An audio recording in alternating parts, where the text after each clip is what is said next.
नमस्कार दोस्तों, स्वागत है आप सभी का यूएस स्टडी 76 पर। तो क्लास अपनी चल रही थी इतिहास की, और इतिहास में आप लोगों का चल रहा था प्राचीन इतिहास।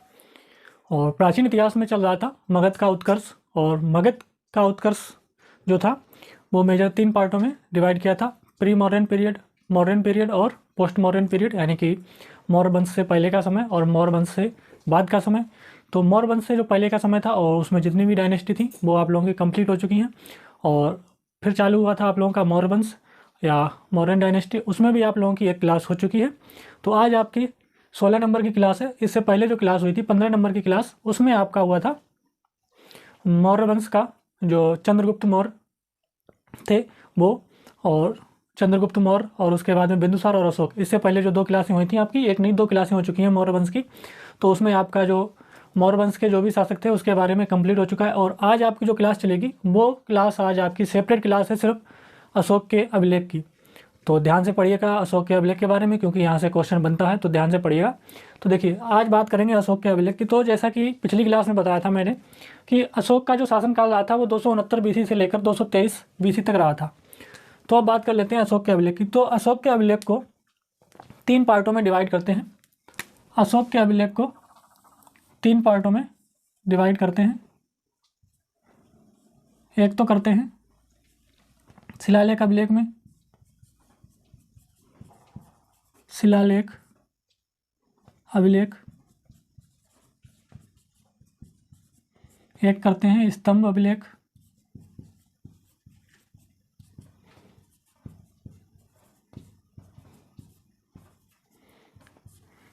पिलर एडिक्ट स्तंभ अभिलेख, और एक गुफा अभिलेख।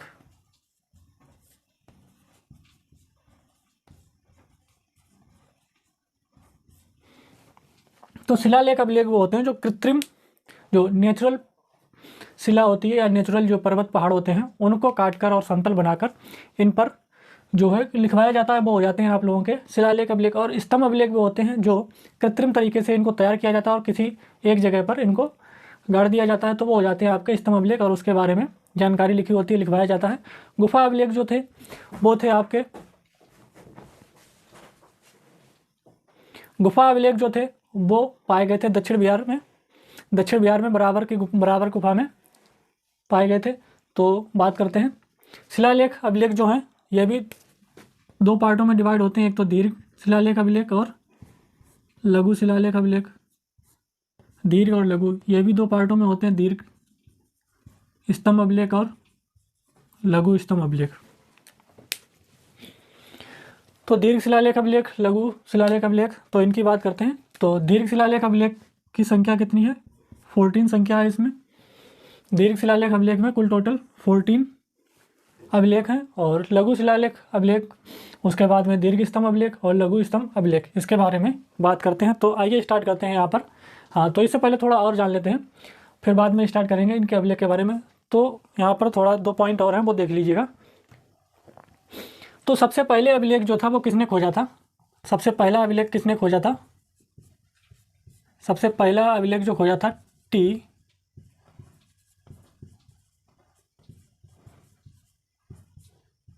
फाइन टेलर ने सबसे पहला अभिलेख खोजा था। कब खोजा था? 1750 में। टी फाइन टेलर ने खोजा था कब? 1750 ईस्वी में। कौन सा खोजा था सबसे पहला अभिलेख? मेरठ। मेरठ सबसे पहला कौन सा खोजा था? मेरठ। टी फाइन टेलर ने 1750 में। मेरठ स्तंभ लेख, यह मेरठ स्तंभ लेख है। सबसे पहला मेरठ स्तंभ लेख खोजा था किसने? टी फाइन टेलर ने 1750 ईस्वी में। और पढ़ा कब गया था? पढ़ा गया था सबसे पहले 1837 में जेम्स प्रिंसिप के द्वारा। James Princip. तो जो खोजा गया था वो खोजा था टी फाइन टेलर ने मेरठ स्तंभ, और लेकिन 1837 में पढ़ा था जेम्स प्रिंसिप ने। कौन सा पढ़ा था? ये पढ़ा था इन्होंने टोपरा स्तंभ। सबसे पहले पढ़ा था टोपरा स्तंभ।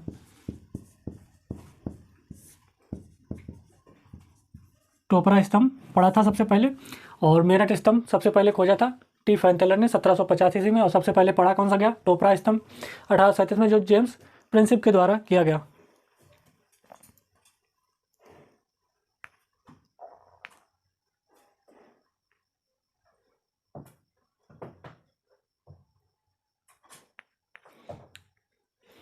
और मेरठ स्तंभ नाम से पता चल रहा होगा, ये मेरठ से प्राप्त हुआ था और ये बाद में दिल्ली में स्थानांतरित कर दिया गया था। और ये जो टोपरा स्तंभ है ये अम्बाला हरियाणा से प्राप्त हुआ था और ये भी बाद में दिल्ली फिरोजशाह कोटला में स्थानांतरित कर दिया गया था। तो ये जो 2 पॉइंट थे वो यहाँ पर आपके हो गए। अब आगे बात करते हैं एक एक अभिलेख की, इनके एक एक करके अभिलेख को पढ़ेंगे।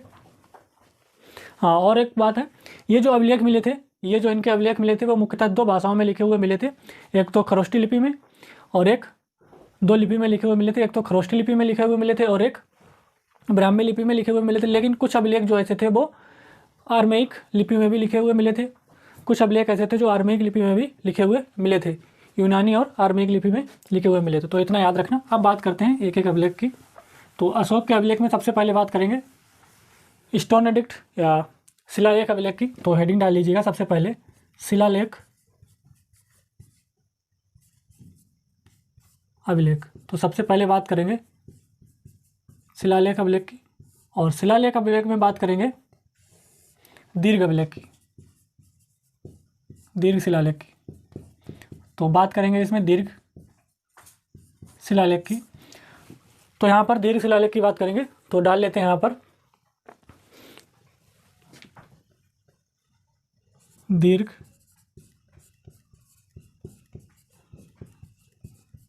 शिलालेख प्रथम, दीर्घ शिलालेख प्रथम। तो अब बात करते हैं इसमें जो अभिलेख था दीर्घ शिलालेख अभिलेख प्रथम, इसमें अशोक के द्वारा या क्या क्या वर्णन है अशोक के शासनकाल का, इसमें क्या चीज़ वर्णन किया गया है।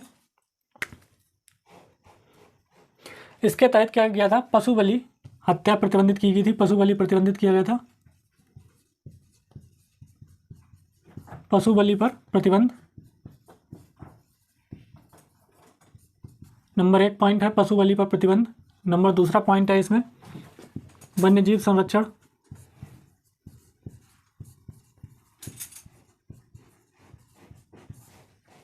दूसरा पॉइंट है इसमें वन्यजीव संरक्षण, पशु बलि प्रतिबंध। और एक पॉइंट जो मेन पॉइंट था इसमें कहा गया था, इन्होंने कहा था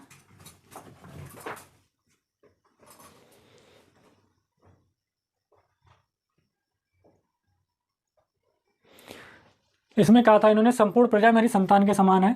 प्रजा जो है संपूर्ण प्रजा संतान के समान है।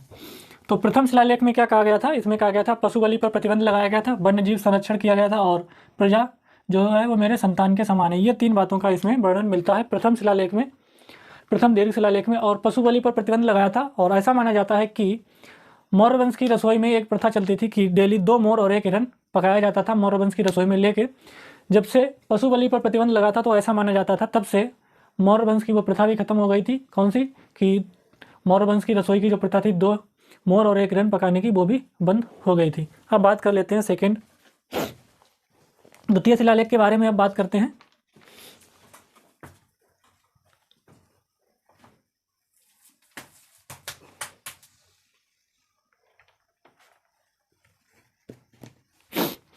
अब दीर्घ शिलालेख सेकंड डाल लेते हैं।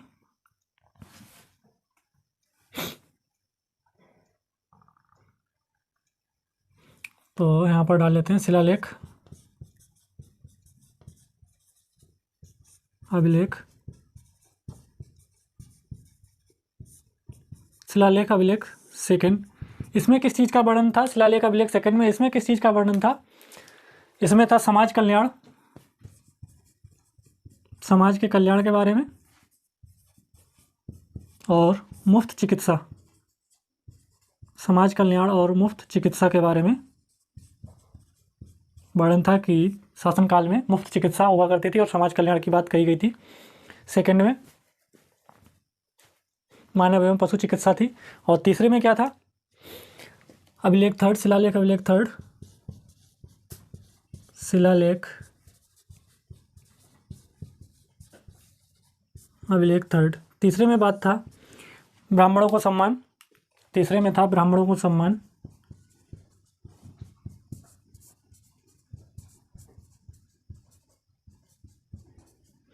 तीसरे में था ब्राह्मणों को सम्मान और साथ ही साथ ब्राह्मणों के सम्मान के बाद क्या था यहाँ पर, महामात्यों की नियुक्ति, प्राइम मिनिस्टरों की नियुक्ति, महामात्यों की नियुक्ति, महामात्यों की नियुक्तियाँ। तीसरा पॉइंट था माता पिता की सेवा और अल्प संचय और अल्प व्यय के बारे में बातें थी। माता पिता की सेवा, माता पिता सेवा और अल्प संचय और अल्प व्यय के बारे में।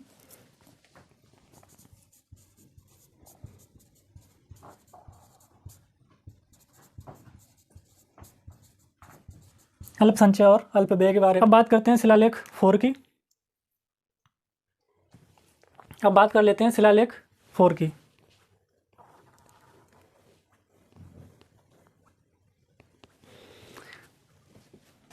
शिलालेख 4 की। शिलालेख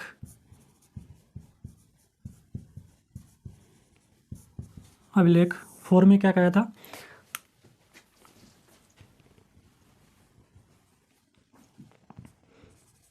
धर्म नीति के विरुद्ध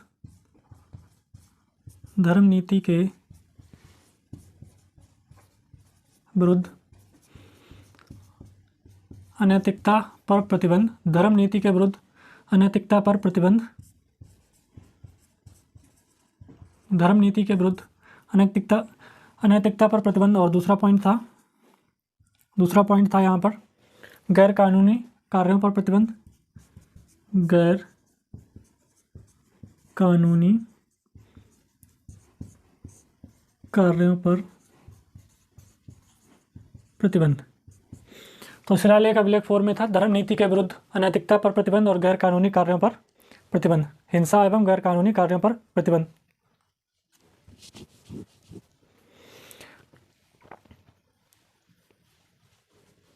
और 5 में था शिलालेख अभिलेख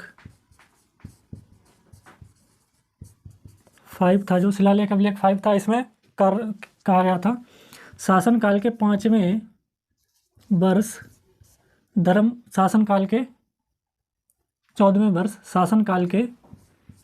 वर्ष धर्ममात्यों की नियुक्ति। तो शिलालेख अभिलेख जो 5 था उसमें कहा गया था शासनकाल के 14वें वर्ष धर्ममात्यों की नियुक्ति। अब बात करते हैं आगे शिलालेख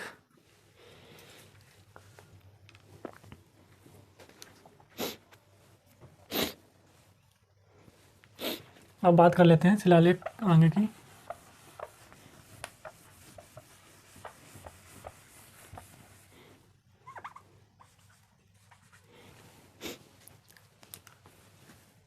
दीर्घ शिलालेख 6 की अब बात करते हैं। दीर्घ शिलालेख 6 की।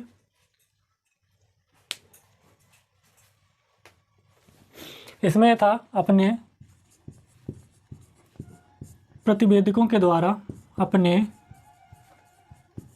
प्रतिवेदकों के द्वारा प्रत्येक जानकारी प्राप्त करने का कानून। प्रत्येक जानकारी प्राप्त करने का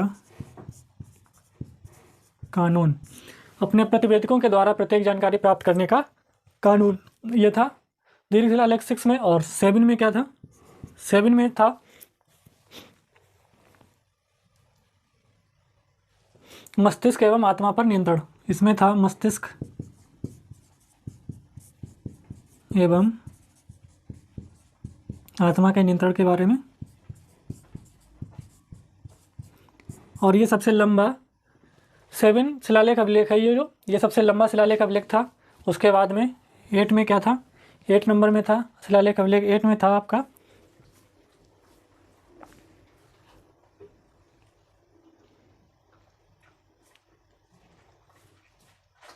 बिहार यात्रा समाप्त करने के बाद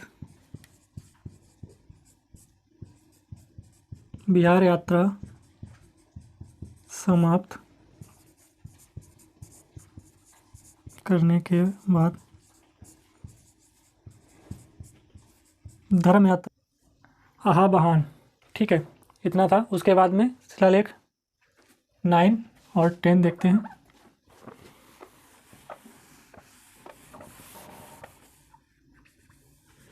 इसके बाद शिलालेख 9 और 10 देखते हैं।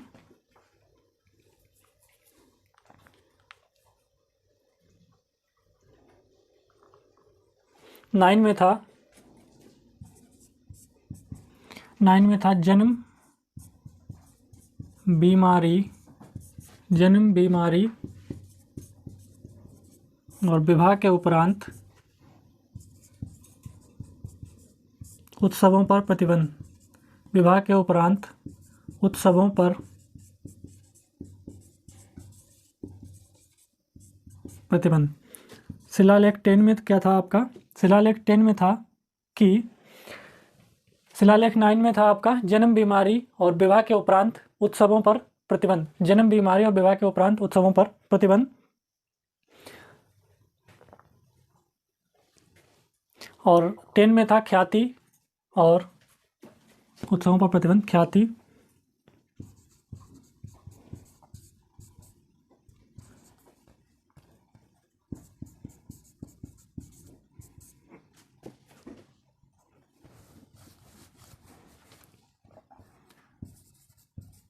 धर्म का प्रचार की श्रेष्ठता।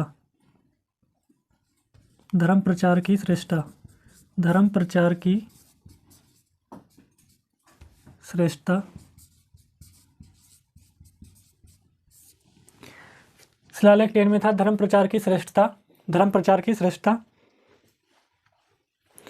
ख्याति और गौरव की निंदा और धर्म प्रचार की श्रेष्ठता। ख्याति और गौरव की निंदा।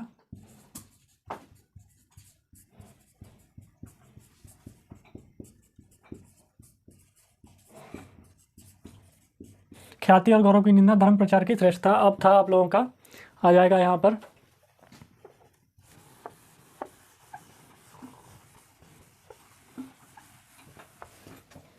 अब हो जाएगा आप लोगों का 9 नंबर। 9 हो गया, 10 हो गया, 11 नंबर क्या होगा आपका? तो 11 नंबर हो जाएगा, इसमें अशोक की विजयों का वर्णन है, जितनी भी विजय की हैं इसमें विजयों का वर्णन है। और 12 नंबर में क्या है? धर्म के लिए आदर एवं सम्मान। धर्म के लिए आदर एवं सम्मान। धर्म के लिए आदर एवं सम्मान। और यहाँ 13 में हो जाएगा कलिंग युद्ध का वर्णन। कलिंग युद्ध का वर्णन किसमें है? शिलालेख अभिलेख 13 में कलिंग युद्ध का वर्णन। और अशोक के समकालीन 5 यूनानी शासकों का उल्लेख। यूनानी शासकों का उल्लेख। 5 यूनानी शासकों का उल्लेख। इसके समकालीन 5 यूनानी शासकों का उल्लेख। और 14 में हो जाएगा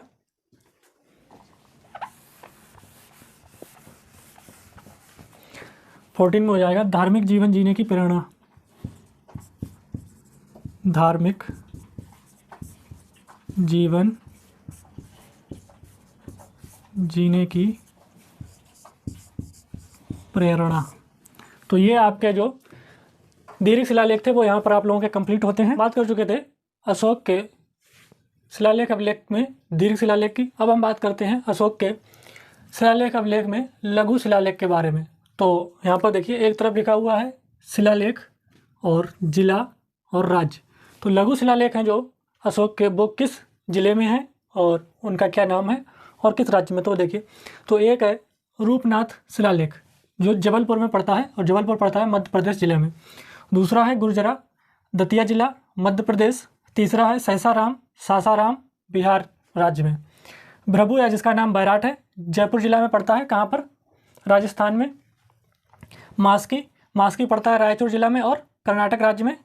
और ब्रह्मगिरी पड़ता है चित्तलदुर्ग में, कर्नाटक राज्य में। गोभी मठ मैसूर जिला कर्नाटक में। और उसके बाद में आता है अरौरा मिर्ज़ापुर जिला में और उत्तर प्रदेश। और उसके बाद में आता है राजुल मध्यगिरी, यह पड़ता है कर्नूल जिले में और आंध्र प्रदेश में। उसके बाद में एरगुड़ी आता है, यह भी पड़ता है कर्नूल जिले में और आंध्र प्रदेश में। तो उत्तर प्रदेश में यहाँ पर मात्र एक ही पड़ता है लघु शिलालेख, वो है अरौरा, और जो मिर्ज़ापुर जिला में पड़ता है उत्तर प्रदेश में।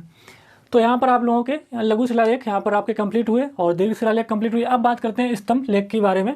तो स्तंभ लेख में दीर्घ स्तंभ लेख जो है वो टोटल 7 हैं, तो उसके बारे में बात करते हैं। तो सबसे पहला आता है मेरठ स्तंभ, जो मेरठ से दिल्ली स्थानांतरित कर दिया गया, मिला था मेरठ में लेकिन मेरठ से दिल्ली स्थानांतरित कर दिया गया फिरोज शाह तुगलक के द्वारा। उसके बाद में बात करते हैं टोपरा स्तंभ, जो हरियाणा के यमुनानगर से मिला था, हरियाणा के यमुनानगर से मिला था और इसको भी स्थानांतरित कर दिया गया दिल्ली, किसके द्वारा? फिरोज शाह तुगलक के द्वारा। उसके बाद में बात करते हैं प्रयाग स्तंभ की, जो प्रयागराज या इलाहाबाद स्तंभ, जो कौशाम्बी से मिला था और इसको रानी का अभिलेख भी कहते हैं, क्योंकि रानी कारूबाकी का भी इसमें वर्णन मिलता है, इसलिए इसको रानी का भी अभिलेख कहते हैं। और इसको अकबर के द्वारा इलाहाबाद किला में शिफ्ट कर दिया गया था, अकबर के द्वारा मिला था ये।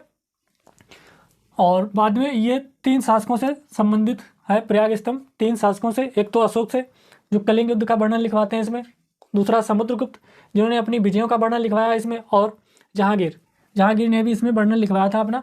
उसके बाद में बात करते हैं सारनाथ स्तंभ लेख की, जहाँ से हमारा राष्ट्रीय चिन्ह लिया गया है। सारनाथ, अशोक का राष्ट्रीय चिन्ह जो हमारा लिया गया वो लिया गया सारनाथ स्तंभ से, याद रखना, सारनाथ स्तंभ से। उसके बाद में बात करते हैं सांची स्तंभ की, जो रायसेन मध्य प्रदेश में मिला है, रायसेन जिला मध्य प्रदेश से मिला है। उसके बाद में बात करते हैं लौरिया नंदनगढ़, जो पश्चिम चंपारण से मिला है, जो बिहार में पड़ता है। और इसी पर मयूर की आकृति, यानी कि मयूर की आकृति इस पर एक मिली हुई है, किस पर? लौरिया नंदनगढ़ स्तंभ लेख पर। उसके बाद में बात करते हैं रामपुरवा की, जो बिहार से मिला है, यह भी बिहार से मिला है। यह प्रेजेंट टाइम पर राष्ट्रपति भवन में स्थित है। कौन सा? रामपुरवा स्तंभ लेख, जो बिहार से मिला और प्रेजेंट टाइम में राष्ट्रपति भवन में स्थित है। अब बात कर लेते हैं गुफा अभिलेख के बारे में। तो गया में बराबर की गुफाएं मिलती हैं, गया में बराबर की गुफाएं मिलती हैं। उनका नाम है, एक तो नाम है नेग्रोध या सुरामा गुफा, दूसरा है कर्ण चौपड़ गुफा, और तीसरा है विश्व चौपड़ी गुफा। तो ये गुफा अभिलेख जो मिलते हैं गया में, बराबर की गुफाएं मिलती हैं, जो गया से दक्षिण बिहार से। तो वहाँ से क्या होता है, ये 3 गुफाएं मिली हैं। तो यहाँ पर एक नेग्रोध या सुरामा गुफा, कर्ण चौपड़ गुफा और विश्व चौपड़ी गुफा ये मिली हैं। इसमें भी गुफाओं के अंदर जो है वर्णन है अशोक के बारे में। तो ये आप लोगों के अशोक के इंस्क्रिप्शन ऑफ अशोक के अभिलेख जो थे वो आप लोगों के यहाँ पर कंप्लीट होते हैं। तो यहाँ पर आप लोगों के अशोक के अभिलेख कंप्लीट, यानी कि मौर्य वंश आपका कंप्लीट हो चुका है पूरा यहाँ पर। तो मिलते हैं अगली क्लास में पोस्ट मॉडर्न पीरियड के साथ। तो आज की क्लास को इतना रखते हैं, तब तक के लिए सभी को बहुत बहुत धन्यवाद।